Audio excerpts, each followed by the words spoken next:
नमस्कार साथियों, वेदांता फैमिली में आप सभी का हार्दिक स्वागत व अभिनंदन करता हूं। साथियों, जैसा कि आपको थंबनेल में दिखाई दे रहा है कि एसआई भर्ती 2021 रद्द होगी या नहीं होगी, ये तो सरकार डिसाइड करेगी। लेकिन आज 25 मई को जयपुर में युवा आक्रोश रैली हुई, जिसमें कई सारे युवाओं ने भाग लिया और इनकी जो लीडरशिप कर रहे हैं वो आरएलपी पार्टी के जो सुप्रीमो हैं हनुमान बेनीवाल जी, वो कर रहे हैं। इस भर्ती को कैंसिल कराने के लिए काफ़ी संख्या में आज जयपुर में अभ्यर्थी एकत्रित हुए। लेकिन क्या आपको यह पता है, जो एकत्रित हुए उनसे मेरा सवाल है कि सब इंस्पेक्टर किस प्रकार से बना जाता है? तो क्या आपने थोड़ा बहुत उन अभ्यर्थियों के बारे में सोचा जो इस भर्ती में ईमानदारी के साथ भर्ती हुए थे? आप इस भर्ती को कैंसिल कराने के मूड में हो। अच्छी बात है कि आप इस भर्ती को कैंसिल कराना चाहते हैं। आप एक सजग नागरिक है, तो क्या केवल एक ही भर्ती में इतनी धांधली थोड़ी हुई है? उससे भी तो पहले कई भर्तियों में ऐसे धांधली हो रखी है, उनको भी तो कैंसिल करवाना चाहिए था ना। ऐसे युवा जिनको यही पता नहीं है कि सब इंस्पेक्टर भर्ती की प्रक्रिया क्या रहती है, और वो सब इंस्पेक्टर भर्ती के मुद्दे को लेकर आज जयपुर में एकत्रित हुए हैं। मैंने एक वीडियो बनाया था इससे पहले, और उस वीडियो पे कुछ जो मैं कह सकता हूँ असामाजिक तत्वों के कुछ कमेंट आए थे। कमेंट ये आए थे कि आप भ्रष्टाचारियों का साथ दे रहे हैं। एक बंधु, बात ऐसी है कि मैं किसी भी भ्रष्टाचार करने वाला व्यक्ति का साथ नहीं देता हूँ। मैं केवल इस लड़ाई को इसलिए लड़ रहा हूँ सोशल मीडिया के जरिए कि मेरी बात एक बार सरकार के कानों तक जरूर पहुंच जाए। क्योंकि जब आप इतनी बड़ी रैली देखते हैं, इतना भारी विरोध देखते हैं, तो कहीं आप आनन फानन में भर्ती को रद्द करने का निर्णय ना ले ले। मैंने उस वीडियो में भी आपको सजग करने की कोशिश की थी, और इस वीडियो के मार्फत पुनः सजग करने की कोशिश कर रहा हूं।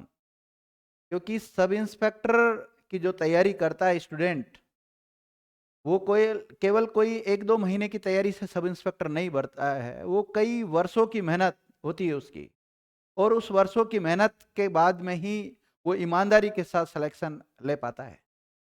हाँ ठीक है, जिन व्यक्तियों ने इस भर्ती में गड़बड़ी की, उन अभ्यर्थियों के साथ कार्रवाई होनी चाहिए। जो भी लीगल कार्रवाई बनती है वो कार्रवाई करो।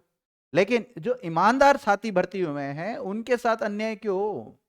ये तो आप एक प्रकार से सरकार के ऊपर दबाव डालकर इस भर्ती को रद्द कराने का भरसक प्रयास कर रहे हैं, जो कि गलत है। मैं इस मत का बिल्कुल भी समर्थन नहीं करता हूं।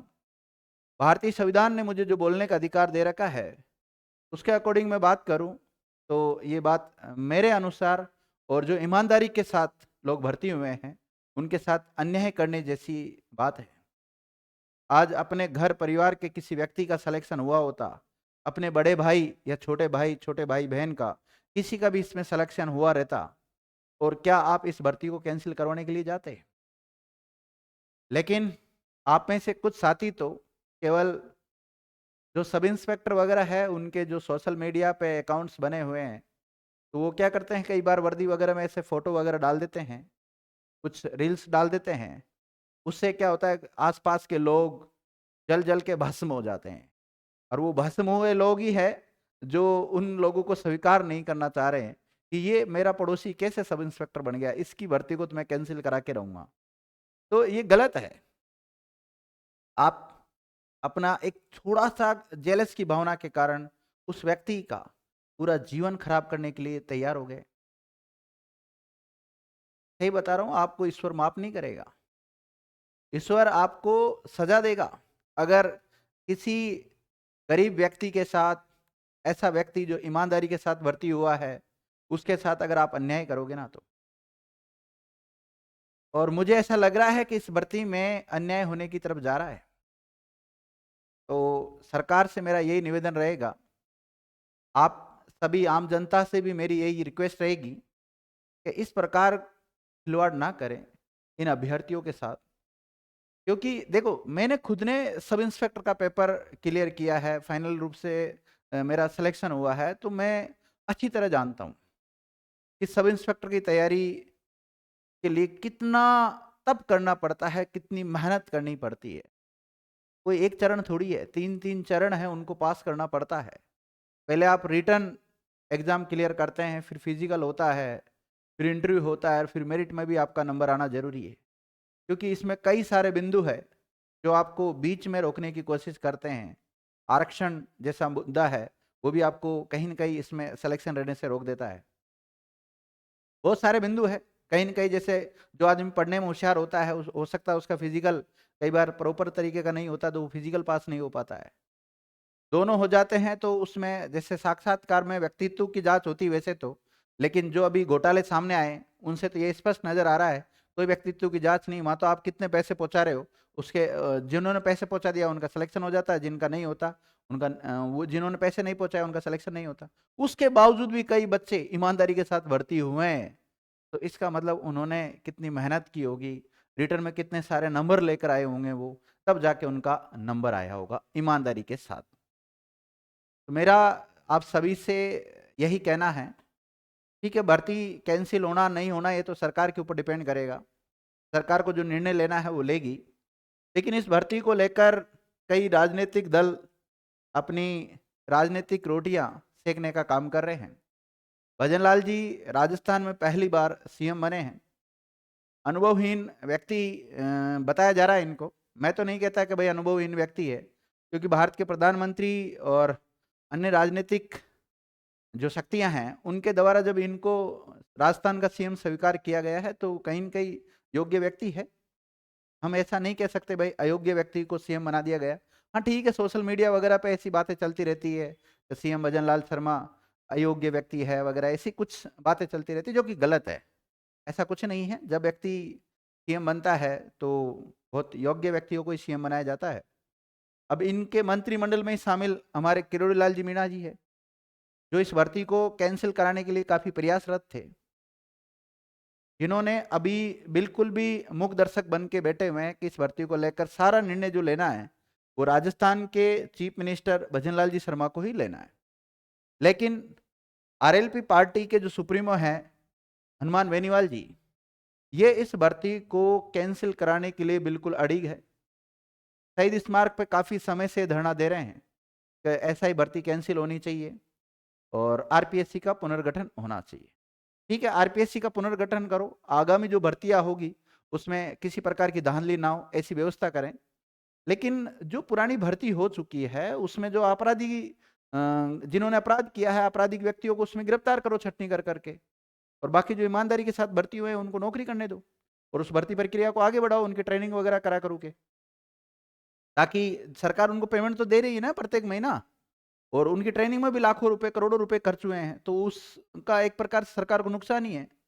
हाँ, एक बिंदु और सामने आया था कि कल परसों कुछ बच्चे ऐसे मैसेज कर रहे थे कि सर पश्चिमी बंगाल में भी तो एक शिक्षक भर्ती थी, उसको सुप्रीम कोर्ट ने कैंसिल किया था। देखो, वो पश्चिम बंगाल है, ये राजस्थान है। राजस्थान का हमेशा ही एक अलग पहचान है पूरे इंडिया में। तो राजस्थान में ऐसी पश्चिम बंगाल जैसी जो पुनरावृत्तियां है वो राजस्थान में ना हो तो अच्छा ही रहेगा जहां तक है। तो हमारे सचिन जी पायलट है, इन्होंने भी आरपीएससी के ऊपर कई आरोप लगाए हैं भ्रष्टाचार को लेकर, और आरपीएससी के कई मेंबर को गिरफ्तार भी किया है कई भर्तियों के मामले में। लेकिन इस बात को हम ये नहीं कह सकते कि केवल इस पिछली सरकार के समय ही ऐसे पेपर आउट हुए हैं। कांग्रेस सरकार से पहले जब बीजेपी की गवर्नमेंट हुआ करती थी, वसुंधरा राजे जी राजस्थान की सीएम हुआ करती थी, तो उस समय भी कई पेपर आउट हुए हैं। उससे पहले भी सब इंस्पेक्टर ऐसे ऐसे लोगों को बनाया गया है जो चाय बनाते थे। चाय बनाने वाले तो पीएम भी बने, ऐसी बात नहीं है, लेकिन वो मेहनत के बल पे बने हैं। और ये जो चाय बनाने वाले हैं ये फर्जीवाड़े तरीके से सब इंस्पेक्टर बने थे उस समय। ट्रक ड्राइवर, ट्रक ड्राइवर हाँ मेहनत करके बन सकता है, लेकिन पेपर आउट करके भी कई ट्रक ड्राइवर उस समय सब इंस्पेक्टर बने थे। उस मामले को भी उस समय थोड़ा बहुत मीडिया ने उछाला था, लेकिन उसके बाद में उसको दबा दिया गया।